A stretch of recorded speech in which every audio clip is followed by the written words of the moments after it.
So now talking about a little bit on some of the more technical aspects of publishing and writing, you wrote it yourself.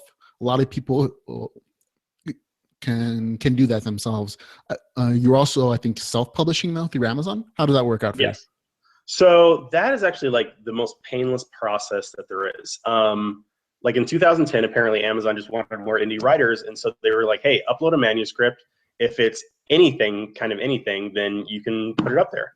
And the way it works is that for every sale in most countries, it's like they get 30% and I get 70%. And there's a couple like places where I get 35% and I don't know, the rest goes somewhere else.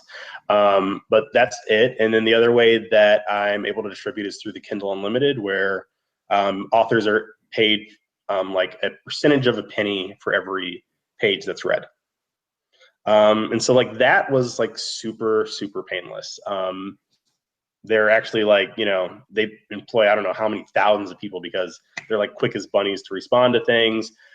The only thing that's been difficult is figuring out some of the more technical stuff like the formatting and things like that. You have to sort of like, there's things that I've learned that work for newer generation Kindles or iPads, don't work for other. Oh, yeah. Too light or those are the kind of things that you just kind of have to like those issues or yourself because there are services that will do it, but you know, they might do a crappy job. So yeah, and they'll still take their cut even if it's a crappy job. Yeah, so and they'll still, I mean, they don't. Yeah. Have you ever thought about doing the traditional publishing route? So I'm a part of a group on Facebook, Science Fiction and Fantasy Writers of America or something like that. There's like 7,000 people. And I started a topic thread like, what's the point of being published these days? And if you're a James Patterson or a J.K. Rowling, well, the point is that they'll give you a castle and a pony and, you know, that's amazing. But if you're like an indie writer, there really doesn't seem to be much point anymore because you're giving someone a percentage of your profits. And more importantly, you're giving someone the ability to dictate how your story should progress, which, you know, I just find abhorrent, like absolutely. I think that if I found the right, you know, editor or whatever, someone that like loved the genre, then maybe that would be a nice collaboration. They could get me to higher heights. But other than that, I feel like most of them are just trying to, you know, they're business people. They're not book people necessarily. So I haven't really found a reason. I mean, it would have been nicer to have someone be able to help me with the formatting. It would have been nicer to have someone help me with my website, which, you know, is only now getting up, hopefully in the next week after I've been writing for 6 months. So like you have to kind of do a lot of the stuff yourself, but I think that's like a fair trade-off if you really love what you're doing. But I will say that I've also been on a bunch of writers forums, and I think that there's a very big difference between myself being able to write just because I love it. It's like, this is what I do for fun and and someone that's like writing for their daily bread, because the anger and vitriol and angst and whatever is just, I'm just like, oh, this is depressing. God. It's like the first scene in Limitless where he's just this like kind of like crackheady guy looking around. He's like, but I'm not a crackhead, I'm a writer. Yeah, that doesn't seem super fun. But for me, it was,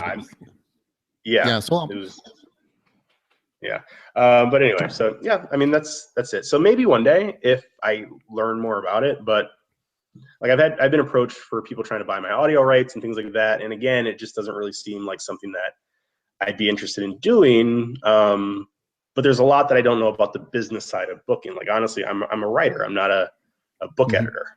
So I'm sure there's a lot more I need to learn about it. Okay, so this seems like it's the easiest path for a lot of independent writers. Just, I mean, the process you described seems almost painless compared to the traditional publishing route, where you send your manuscripts for your publisher, and if they like them, then they're going to give you some support and some marketing. But if sales aren't good enough, then they're going to drop you suddenly, and they go your royalties or your advance to keep you going. That process always seemed to me a little more difficult, even though there is a support system there for people who need it. If you don't, why bother? You know? I have definitely run into that because I was in collaboration with one of the major Russian writers. And he and I were like, hey, we love each other's books. We were going to represent each other and, you know, sell.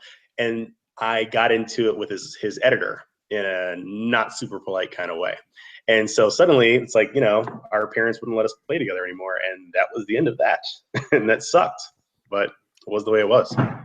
Yeah, and I mean sometimes that's the business aspect of writing. It's not all creative. Some people depend on this for their living, and I know I get that.